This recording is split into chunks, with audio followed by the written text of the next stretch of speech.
besties, welcome to another book shopping vlog.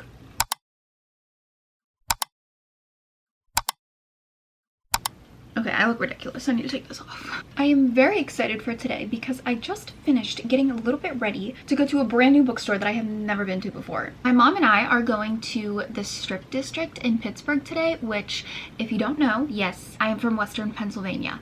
And two, the Strip is like this area of the city that has a lot of, well, it has a lot of stuff there, but we go there for the food. Like, it has a lot of like specialty specific grocery stores. Like, there's an Italian grocery store, a Polish grocery store. There's a place where you can pour your own olive oil. So we go there all the time for that stuff. And apparently there's a really cute bookstore there that I simply never knew existed. So ever since I found out about it, I've been like, come on Jen, let's take a trip. I also believe they carry Sonny Angels, which I have been wanting one of those stupid little babies for forever. I don't have any yet because there is literally nowhere around me to buy them, and I know I could literally just order them online, but I feel like that skips such an important part of the process for me. I need to go to the store myself, I need to encounter them in the wild, and then I need to pick the one that feels right to me. I need to pick it myself. I'm just so glad that like little trinkets and collecting things has become an appropriate thing to do as an adult. Speaking of little guys, I did get a Smisket the other day. This is my first one ever, and he came with a little baby. I think that maybe it's a secret one. It's the rare one. Oh, he's adorable. So yeah, my first ever one, and I think I get the secret one. So I'm feeling like I need to capitalize on this luck. So yeah, that's the plan. I don't have any specific books that I'm looking for because, like I said, I've never been here before. I don't know what their selection's gonna be. I'm going there simply to browse and discover whatever I can discover. Hopefully it's not too detrimental to my finances.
I should simply never step foot in that building ever again. I think that is one of my new favorite bookstores of all time. If you didn't see what it was called, I went to Postman Books. I know they have other locations, but I went to the one in the Strip District in Pittsburgh.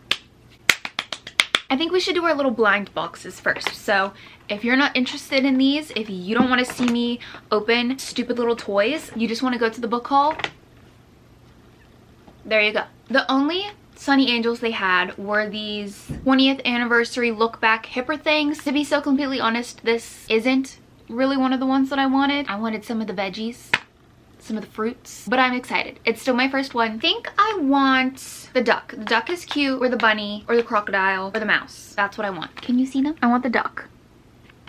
The duck. I've also just been so obsessed with watching people open these on TikTok, so I get to do it now. That didn't work. I'm nervous.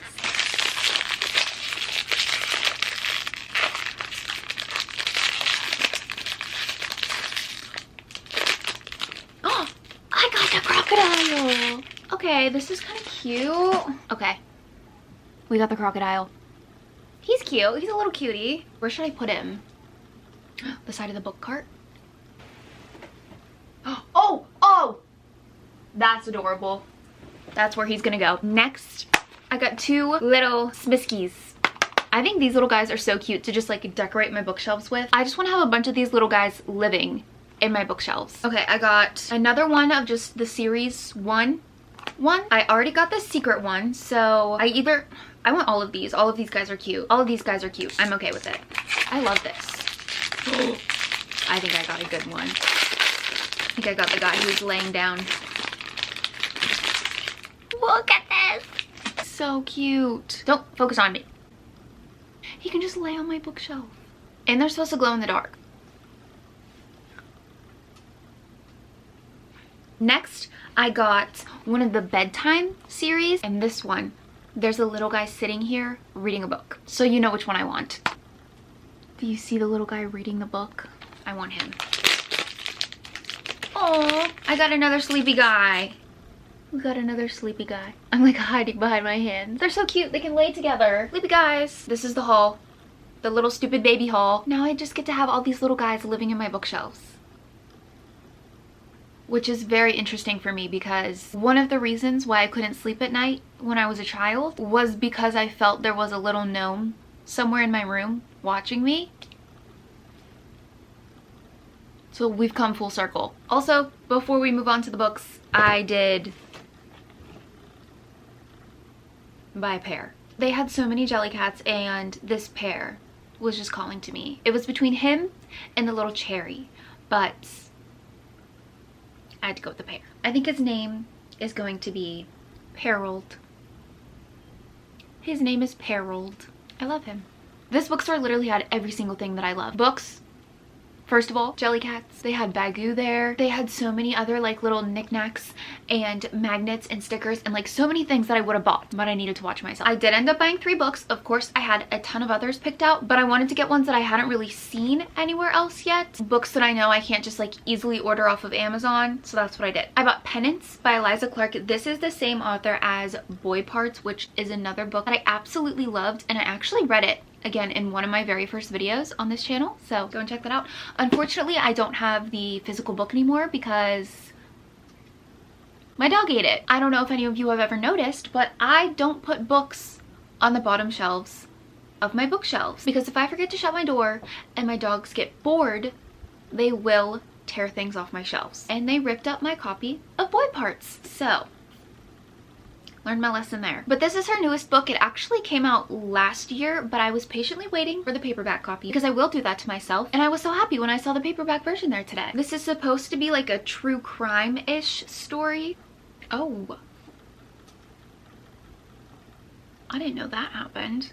This says, on a beach in a rundown seaside town, 16-year-old Joan Wilson is set on fire by 3 other schoolgirls. But then nearly a decade after the horrifying murder, a journalist has written the definitive account of the crime, drawn from hours of interviews with witnesses, family members, painstaking historical research, and most notably, correspondence with the killers themselves. I'm very, very excited to read this. Now, the second one I got, I literally have not seen mentioned anywhere. Like, in my free time, I do a lot of browsing. Browsing on Goodreads, browsing on Amazon, because Amazon will suggest a lot of books to you. So I feel like I'm pretty aware of what's out there. This is My Murder by Katie Williams. This says, what if the murder you had to solve was your own? Because apparently this is about a woman who is murdered and then she is brought back to life and returned to her grieving family by a government project. I don't know if I would want that to happen to me. Obviously the murder part, but like bringing things back to life never works out. It says, now it's not enough to care for her child, love her husband, and do the work she's always enjoyed. She must also figure out the circumstances of her death. Darkly comic, tautly paced, and full of surprises, My Murder is a clever devour-in-one-sitting twist on the classic thriller. I feel like I haven't read a good classic thriller in a while. I've been reading more literary fiction thrillers or thrillers with more the characters' internal thoughts and dialogues, like less so a plot-driven thriller. Hopefully this delivers. And then lastly, I got Perfume and Pain by Anna Dorn. They also gave me bookmarks.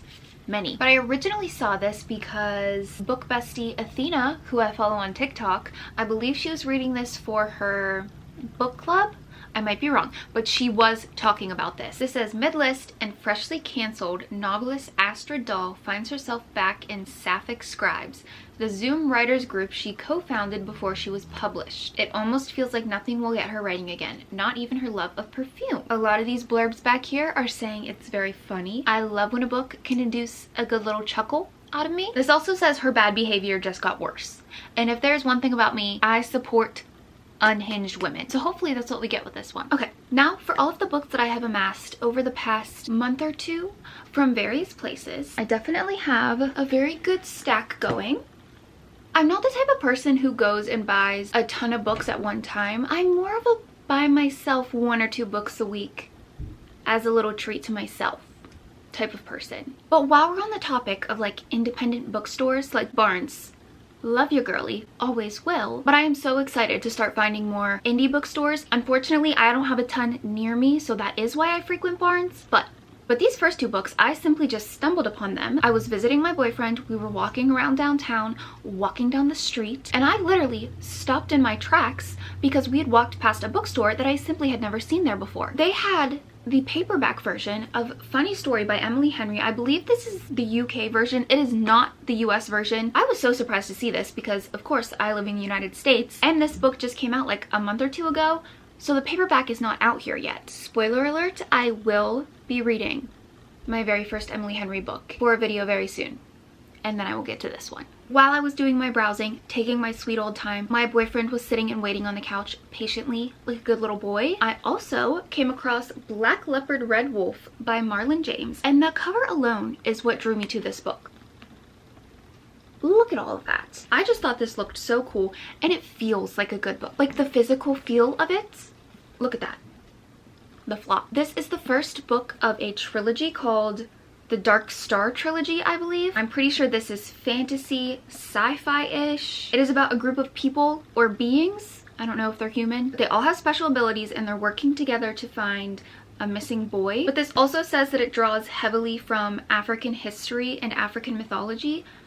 And I've never read anything like that before, so I figured I'd give this one a try. I just realized I have 2 other books with wolf in the title. I guess I'm just feeling in tune with my wolf side today. Guys, I am not afraid to admit I was Team Jacob when I was younger. I know everybody's Team Edward nowadays, but I have always liked dark-haired men. Back to the point. I bought The Wolf Den by Elodie Harper, and I actually bought this because one of you guys commented and recommended it to me. This takes place in Pompeii, you know, back in the day before everything. But this is about a young girl who is sold into one of Pompeii's most like famous brothels by her own mother. Love a book about womanhood. Hopefully there's some feminine rage, some vindication. I'm also just loving historical fiction right now, so fun. Now the last wolf-centered book I have is Once There Were Wolves by Charlotte McConaughey. This is literary fiction tinged with a little bit of mystery. Let me read you the first line. When we were 8, Dad cut me open from throat to stomach. I'm sad. But this is about a woman named Inti. She is part of a team who is trying to reintroduce 14 grey wolves into the remote Scottish Highlands. She has a twin sister, and she hopes not only to heal the dying landscape, but her traumatized twin sister too, unmade by the terrible secrets that drove the twin sisters out of Alaska. Inti is not the woman she was either, changed by the harm she's witnessed inflicted by humans on both the wild and one another. Also, apparently a farmer ends up dead at some point, so I guess we have a little bit more mystery than I thought. I also bought On the Savage Side by Tiffany McDaniel. Now, Tiffany McDaniel is also the author of Betty, which is one of my favorite books I've ever read. I read it last October, and I literally think about that book all of the time. I loved her writing. I truly think that book has some of the most beautiful pieces of writing that I have ever read. There were so many moments in that book where I literally I read something, I had to shut the book and put it down and take a minute, because I couldn't move on. Now this is her other book, and it is based on the unsolved murders of the Chillicothe Six women, mothers, daughters, and sisters gone missing. When the first is found floating dead in the river, it reveals the disturbing truth of a small town in Ohio. I also just love books set in like rural Ohio, PA, and West Virginia, because that's basically where I live. But our 2 main characters are also twin sisters named Arcade and Daffodil.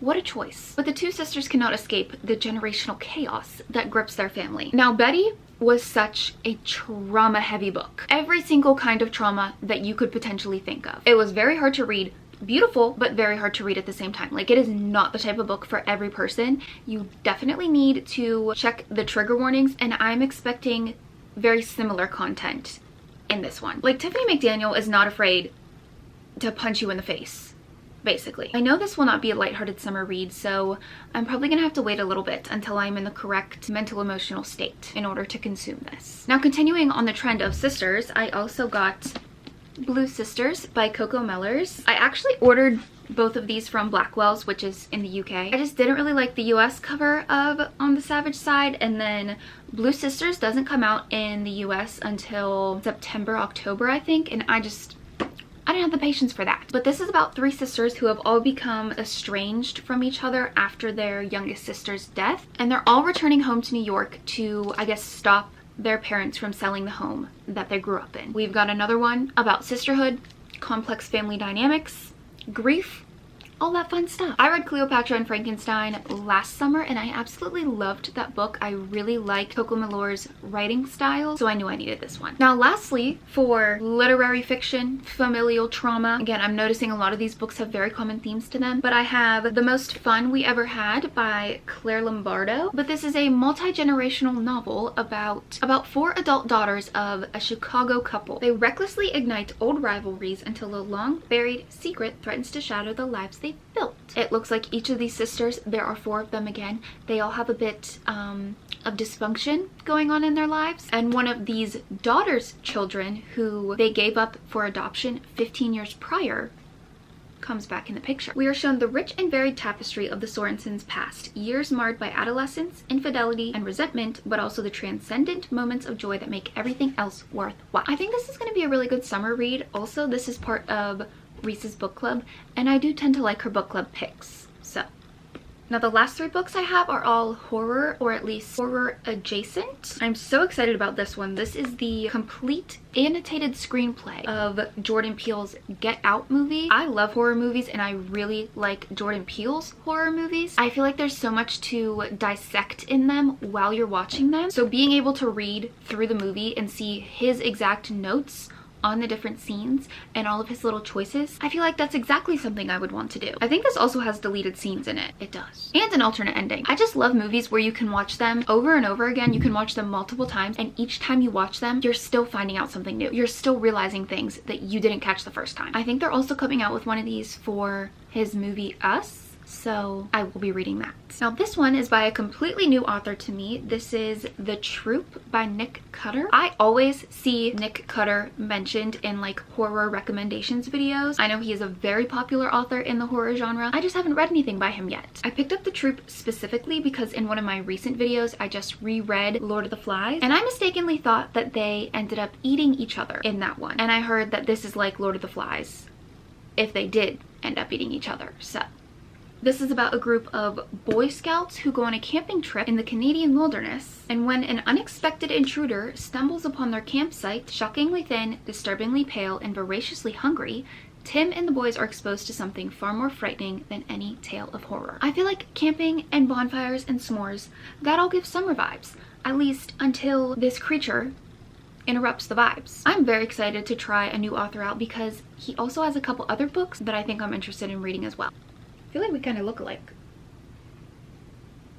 Okay, for the very last book in this haul, I have the one that I think I'm going to be starting immediately after I finish this. This is Hell Followed With Us by Andrew Joseph White. Someone actually posted a quote from this book on TikTok, and literally all of the comments were people raving about this, talking about how it changed their lives, how it wrecked them, how they literally haven't stopped thinking about it since they read it. And I too want to have that experience. This is the first line of the synopsis. 16-year-old trans boy Benji is on the run from the cult that raised him, the fundamentalist sect that unleashed Armageddon and decimated the world's population. Are you kidding me? I'm so there for that. I love anything that has to do with like cults or anything to do with like the dark traumatic side of religion. Oh my gosh, I just read the author's note. I'm so excited to read this. If you set a fire, you're going to inhale some smoke. I'm all for setting fires and burning whatever will catch flame, but I encourage you to be careful when you pour the kerosene. You know, he's giving us a warning. This book might be a little bit traumatic, giving us a content warning, but he says, I wrote this book for a few reasons, because I wanted more stories about boys like me, because I was angry, because I still am. But mainly, I wanted to show queer kids that they can walk through hell and come out alive. Maybe not in one piece, maybe forever changed, but alive and worthy for love all the same. That's what you'll find here. Terrible things, survival, love, and a future worth fighting for. Sharpen your teeth, take up your fire, and let's do this. I think that is one of the best author's notes I've ever read. So yeah, I want to wrap this up so I can go start this. I think he also has 2 other books that I was looking into. Those also look very interesting, but this is going to be our next read. Those are all of the books that I've bought over the past month or 2. Everything I got on my little shopping trip today. This kind of stuff just makes me so happy. I know it's material stuff, but, well, books aren't really material. Books are an entire experience. They're like a whole vacation you can have in your head. So, but if you guys have read any of the books I've mentioned today, or if any of them are on your TBR, I want to know. Let's talk about it. But I really hope you enjoyed. I hope you decide to stick around, and I'll see you in the next one.